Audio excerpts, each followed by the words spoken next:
regulations, because it's the only issue, the only basis upon which it's said, and the habitats regulations, I don't think it's in dispute, reflect the directive in this respect. Do the habitats regulations, or how do the regulations require you to have a policy of this kind? Well, take the plan without the site allocations and ask the question posed by Regulation 1054, and I know you won't have it in front of you, but it's the critical test. So you must be satisfied to the relevant standards that the plan, the land use plan, will not adversely affect the integrity of the European site, or the European offshore marine site, but the European site. So take this plan, take away the site allocations. Is there anything in this plan which will adversely affect the integrity of Strensel Common SAC? Answer, no, because there is nothing in this plan which commits or requires or establishes the principle of development anywhere near Strensel Common SAC. Of course, people can make a planning application. It doesn't preclude them making a planning application for development, including on our site. We could make a planning application. And someone else could make a planning application on a windfall site. But they'll have to go through the planning process. That planning process would have to be considered without the plan having established the principle of development. And it must follow that, and therefore it will be considered on its merits, and if it's going to cause harm to the SAC, among other things, it would be rejected for that reason. In fact, as Mr. Henderson helpfully pointed out a moment ago, there's going to have to be there'll be a second habitats process. In fact, it's under Regulation 63, specifically, of the habitats regulations. So all of these questions would have to be addressed at that stage without any presumption established by the plan establishing the principle of development. And if there was harm to the SAC, it would be rejected at that stage. But even if you forget about Regulation 63 and the specifics of the habitats regulations process would have to be gone through, the land use plan doesn't establish the principle of development on any of these sites, and therefore does not, arguably even, give rise to a risk of harm or risk of adverse impacts to the SAC. It doesn't materially affect the SAC, albeit it doesn't rule out the possibility of an application in future which can be considered on its merits. All that being so then, this policy ought to fall at the basic level of principle. There's nothing in the habitats regulations which requires it. There can't be anything, as a matter of logic, in the habitats regulations which requires it. It therefore can't be required as a matter of soundness. And with respect, it would therefore be positively unlawful, open to challenge, to introduce the policy at this stage of the process. Now, what, if anything, does the Council say about all that? It said something about the justification, not, I'm afraid, very much. I think there are probably three locations to briefly look at. I can see you're looking at the schedule, the August schedule of modifications, and there's a justification there. So if you haven't already found it, it's page 159 of that. I'm not going to read, you can see the justification text. I'm going to come back to bits of it in due course. Put simply, there's nothing, proving a negative in a sense, but there's nothing in there which addresses that question of soundness. Insofar as it explains why the policy is required, I think the closest you come to it is 9.8G on page 161.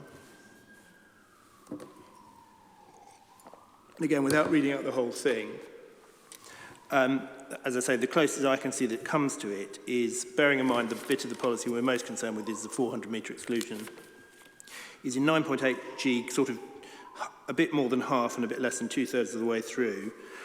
and there's a sentence, to ensure that it does not cause any adverse effect on the integrity of the SAC, the HRA recommends the following policy controls, and then I think one is the most relevant. No net additional dwellings will be permitted within 400 metres of the SAC, as it is not considered possible to prevent adverse effects from development in such close proximity to the SAC. So I think it should say SAC, shouldn't it? It says SA, but... Now, I'll come back to that proposition in a moment on my second point, because I don't accept that proposition is established factually by the HRA. But forget about that for a moment. Just take this take their case absolutely at its highest. Even if that were true, even if it had been established that it is impossible to prevent harm to the SAC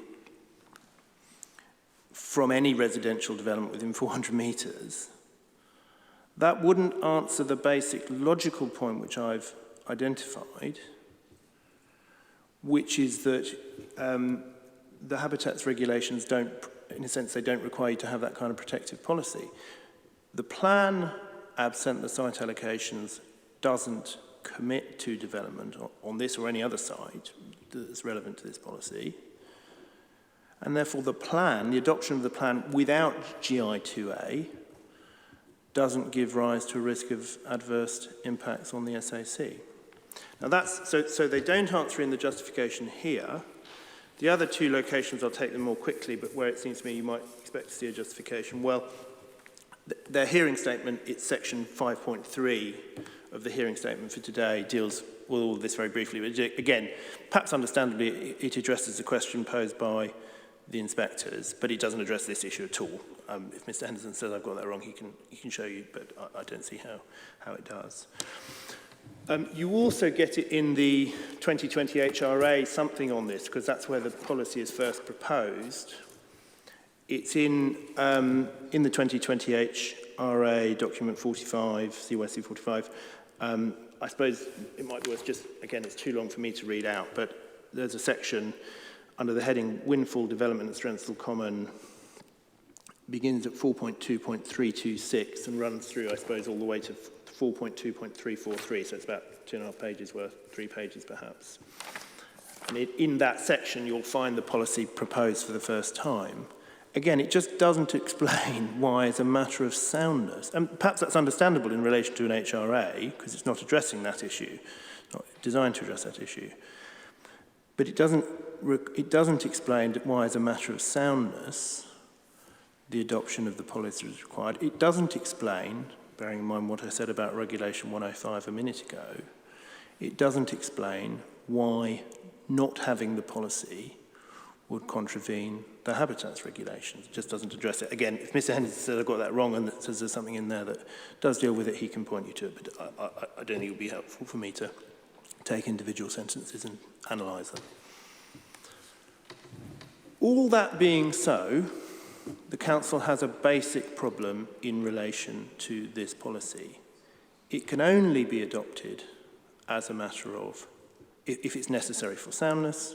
The only basis on which it might be, that I can see anyway, that it might be necessary for soundness is if it were necessary to make the plan lawful. And as a matter of basic principle and logic, it can't be. I mean, standing back from all that, I think what the Council has basically done is it's made a bit of a jump, a logical leap. It's taken the correct position that if the specific site allocations could give rise to this to harmful development, if I call it that by paraphrase, that would give rise to a soundness issue. And as I've said, we've accepted that. And it's just jumped to the much more general position in relation to having a policy like this, and it just doesn't follow for the reasons I've given. So that's the first point I want to make about this. The second point, but I can see you're just writing, so I'll just take a pause for a sec. The second point is that in any case, the 2020 HRA doesn't provide any kind of evidence base to support the blanket nature of this policy. Again, the particular feature I'm particularly concerned with, although it's true generally, but I'll focus on this, is the 400-metre exclusion zone that you see in GI2A little a. So no development within 400 metres, subject to the netting point, which I'll come to. Where's the justification for that? Well, it's, insofar as there's a justification for it, it's the same point. So if we just go back to 9.8g for a moment, it's a bit that I read out. No, two-thirds of the way into 9.8g. No net additional dwellings will be permitted, etc., as it is not considered possible to prevent adverse effects from development in such close proximity to the SAC. So the proposition is you cannot have residential development within 400 metres of the SAC, and that's the basis on which you have this policy. But that proposition doesn't begin to be justified by the 2020 HRA, because the 2020 HRA is, or purports to be, a detailed assessment of whether, on a site-specific basis, there's a problem with development on, in particular, ST35. So in other words, it looks at the numbers of visitors the common receives. It looks at the likely additional visitors it would receive if this relatively large development were permitted and took place. And it does a detailed analysis of what the percentages that would occur in terms of increase in visitor numbers would be, whether the detail of the mitigation measures which we've proposed are appropriate, and so on. And one can see that easily, just going briefly to the 2020 HRA, and you may not have it easily to hand, but I'll give you some references, or you have it to hand, I'm grateful. So the analysis of this issue in the 2020 HRA, it's in section 4.2, and if you go, which is quite a long section, so which is why I won't go through it in detail, you can see immediately what the kind of underlying evidential base for the 2020 HRA's conclusions are. If you go paragraphs 4.2.4 through to 4.2.9, see in particular 4.2.6, where the evidence is summarised, and then 4.2.9 again, where it's summarised. But without reading anything out, you'll immediately see that the point is that it's based on the very specific, site-specific visitor surveys, in particular the footprint study. That's always been the critical document. What that shows you about the numbers of visitors that would increase, and so on. And you'll recall at the last hearing, we got into quite a lot of detail about that. It'll be 20%, it'll be 10%, how much is attributable to our site, how much is attributable to other sites, and so forth. It doesn't begin to provide a basis to conclude, therefore it can't, just by the nature of the exercise that's being conducted, or that it's purporting to conduct, it doesn't begin to provide a basis to conclude that no residential development anywhere within 400 metres of the SAC would be incapable of taking place so as to rule out, sorry, I've got my negatives a bit muddled up, but couldn't take place without the possibility of ruling out adverse effects. I think I've got that right, but you know what I'm trying to say. And you can see it in that section. You can see it, again, without going through all the detailed analysis, which you'll have looked at or need to look at for other purposes anyway, but if you go then to the conclusion, so go to 4.2.227, and the section which follows under so this is now on page, I don't have a PDF number, I'm sorry, but I've got page 103 of the HRA. You've got it. The heading is Overall Outcome Review of Evidence Provided by Footprint and AYW. And then 4.2.227, importantly, it can be seen that Footprint's report, so that's site-specific, and AYW's ISHRA conclude that adverse effects on the integrity of Stratton Common cannot be ruled out. Again, I don't read it all out, but look at the final conclusion of this bit, 4.2.232, drawing the test, and they've emphasised this throughout, drawing on the test of reasonable scientific doubt. That's a big point for the council.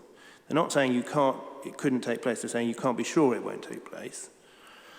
This HRA considers that footprints analysis provides strong evidence or objective information that the mitigation proposed, so again, it's looking at the detail of this case, cannot be completely relied on. And these flaws could potentially comprise the overall outcome. And then you can get some final conclusions, but they're to the same effect. So it's absolutely a document which is about the specifics. It's not about any residential development within 400 metres of the common. One can see that very clearly if we just think back to one of the outcomes of what happened in July, because you and your colleague raised the question, well, what about H59 by itself? And they're still, as I understand it, due to provide us with a further assessment on H59 by itself, and they're not in a position to say, even on H59, as at now, that couldn't take place without the possibility of adverse impacts. They don't assert that as at today. And I don't know what they might assert in future, but even if they do come up with an assessment which says, no, H59 by itself is problematic, that will be about H59. It's not going to be about anything else. It's not going to be about, for example, a smaller development on our ST35 site, because obviously you then get a lot more mitigation. So in other words, again, this is not what anyone's asking for, but just doing the hypothetical. Suppose you have a 300, instead of a 500, you have a 300 unit allocation on the site. That provides fewer visitor increases, much more opportunity for mitigation, and so on. No one's in a position to say you can't rule out adverse impacts in that scenario. What about a site on the other side of the SAC? It might have a problem because it's in the Greenbelt, I don't know, but it might have a problem for other reasons, in other words. But no one's in a position to say that a 50-unit windfall site on the other side of the common can't take place without impacts on the common. In fact, it seems a bit implausible, frankly. Yet what the policy seeks to do is to rule that out ab initio. And so even leaving aside the basic problem of principle and logic, which is that there's just no basis on which the habitats regulations ever require this. It doesn't require a protective policy as opposed to a lack of commitment. They just haven't got the evidence base to justify this policy at all. And the practicality would be, the practical outcome would be to rule out a developer coming forward with potentially much needed housing, or highly desirable new housing, with a detailed study which the council might be willing to accept, which shows that actually the impacts are less and they can be mitigated, and a whole load of other mitigation measures and so forth, and prevent that development from taking place because it's still contrary to the policy, even though it's not contrary when the Regulation 63 assessment is undertaken, even though it's not contrary to the habitats regulations. So on that basis too, that's my second point, the policy is not justified by the only evidence base that's put forward to support it. Now again, I don't want to lose sight of the fact we fundamentally disagree with that evidence base, but I'm not going back into that. So just before I get to my third point, I've been asked to make a slightly freestanding point, so let me make that quickly. We do just want, so this is point 2B, I suppose, but maybe it's just, I don't know what number you want to give it, which is that we do just want to put down a marker that we have significant concerns about the cogency of the drafting, especially of the supporting text in the modification. I'll just give you a few very quick examples about it. I don't want to labour it. You'll see, I think, the points immediately because they do relate back to July. So, for example, 9.8D, the heat... I'm very sorry, Mr. Bewley. Could you just give me the reference to where you're looking at? I'm so sorry. So I'm now in 9.8D of your justification in the schedule of modifications. I'm grateful, thank you. Not at all. 9.8D, the heath is subject to considerable recreational pressure, and later on in that paragraph, although the common is already under, the final sentence, although the common is already under intense recreational pressure, Now, we just don't agree with that assessment. That's a statement about the current pressure, not what would occur in future, and it's, with respect, just wrong. I'll give you another example. First sentence of 9.8G, so just over the page for Mr. Henderson, possibly over 2 pages, no, over 1 page. First sentence of 9.8G now, we've looked at 9.8G for other reasons. The Habitats, the HRA 2020, has established that adverse effects on the integrity of the common cannot be ruled out without mitigation. Now, with respect, I don't even understand what that means. It may show you where they've gone wrong. What at most the 2020 HRA establishes is that adverse effects on the integrity of the common by reason of the specific residential development at ST35 proposed in the plan cannot be ruled out. It's very loose. This sentence doesn't even relate it to the adverse impacts to residential development, and it's not clear nor is it clear from context. So there's some pretty problematic drafting in this justification, which maybe shows you the woolliness of the council thinking more generally. But anyway, it's a freestanding point. I come to my third substantive point. This is a slightly different kind of point, but again, the easiest way to see it is to stick with the August schedule. And if you can just go back to the start of this section of the schedule, so in other words, so page 159, there is now apparent in this an important concession by the council. It's a concession we welcome, but it has some wider implications. So G12A, little a, they're both little a's, but never mind. There is an exclusion zone set within 400 metres linear distance from the SAC boundary. Permission will not be granted for development that results in, and this is the point I want to emphasise, in a net increase in residential units within this zone. So what's being said in this policy is not that it's how many units the site delivers, the development delivers, it's the net increase that the development considers. Now, look at that alongside the side note on this same page. Do you see the words? The council is working to identify the correct figures to be included within the explanation at 9.8F. And then if we look at 9.8F with that thought in mind, it says as follows. There's something wrong with the wording, I think. There is exclusion zone, but anyway, maybe it means this. This exclusion zone set at 400 metres linear distance from the SAC boundary. The grammar's gone a bit wrong, but never mind. Because the HRA assessment informing this plan could not rule out adverse impacts associated with residential development in this proximity. The QEB, the Queen Elizabeth Barracks on site within this zone, and then accommodates XXX bedrooms as part of XX single living accommodation and X bed space and so forth. So that's where it's talking about supplying the figures. And I'll say something about what the figures are in a moment. But the point is that what that's recognising for the first time is that there is, in fact, an existing, what amounts to it may or may not be residential in planning terms, but what amounts to an existing residential element on the QEB site, because military personnel, soldiers and so forth already live there or occupy there or visit. And plainly, as a matter of common sense and more than common sense, if you're thinking about what the impact of granting permission for a new, or impact of a new development would be, you have to take account of what's already going on.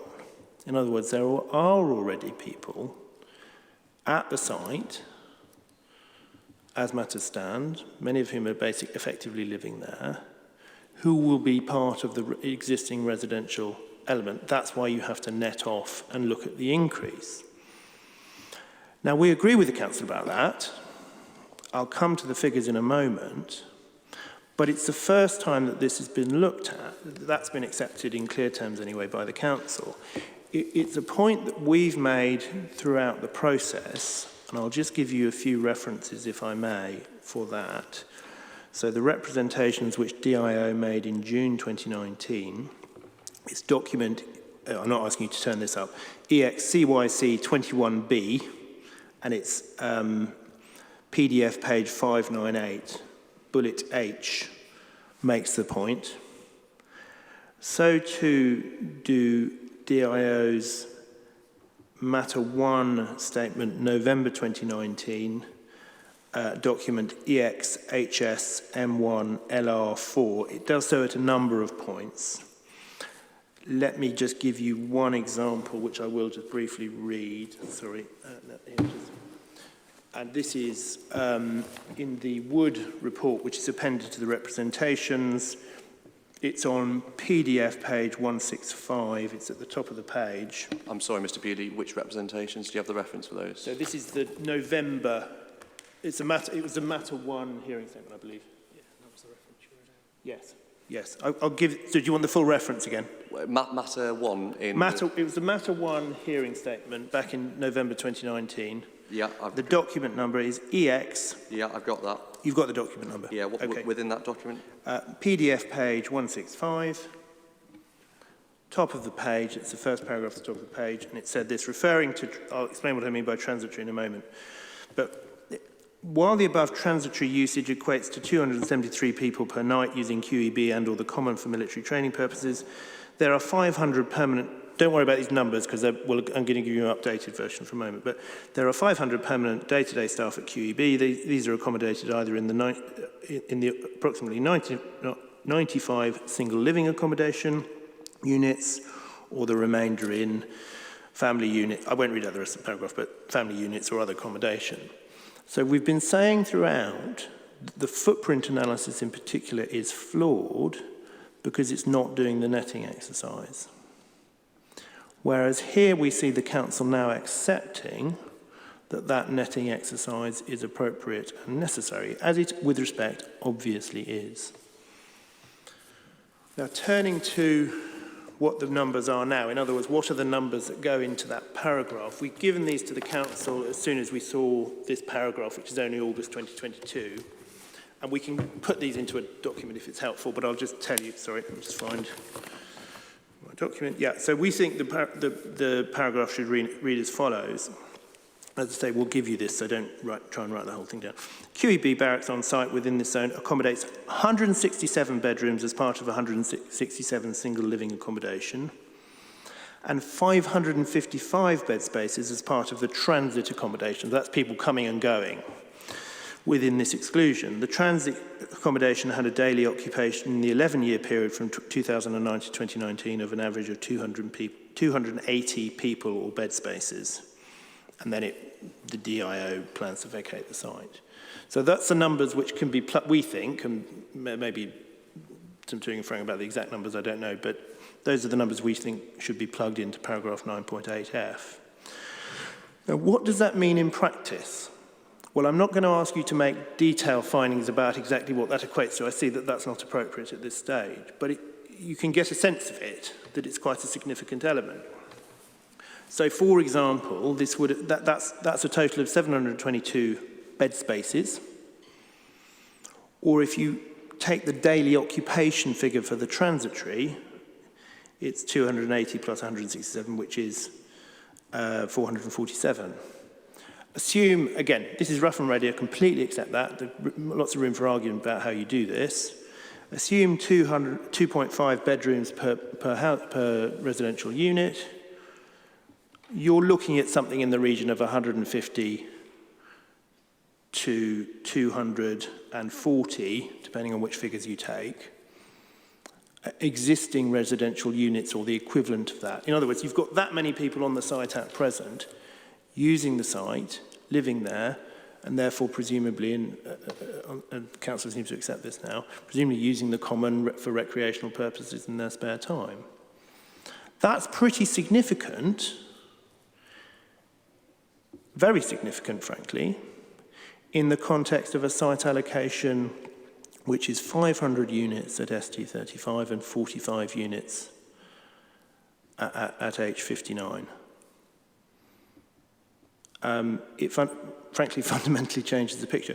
Yet it is not a factor which has ever appeared in the council's analysis and it does show with respect, bearing in mind they now accept that this is the right approach, it does show a further significant flaw in their analysis. It shows where even the fact-sensitive analysis, taken at its highest, leaving aside everything else I said in July, which I maintain, is basically flawed, and the impact must necessarily be less.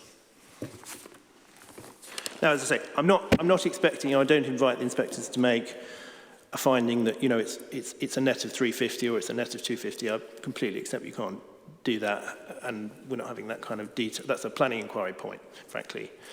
But it does show that the impact is less, if you look at it on the way that the council is now finally willing to do it. Now, that last point is, in a sense, the point which I accept does go back to what we discussed in July as much as it goes to today. I completely accept that. But it arises from the text which we only saw for the first time in August, which is why we're raising it now. So that's the third point.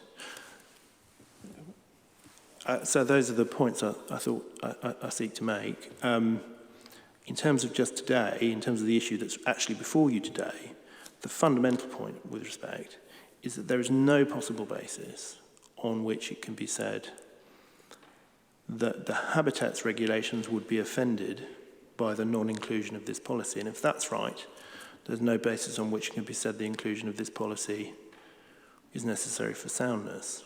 Its only effect is going to be to cut off at the head, as it were, the possibility of what might be beneficial windfall development on our site or other sites, which could take place without harm to the SAC.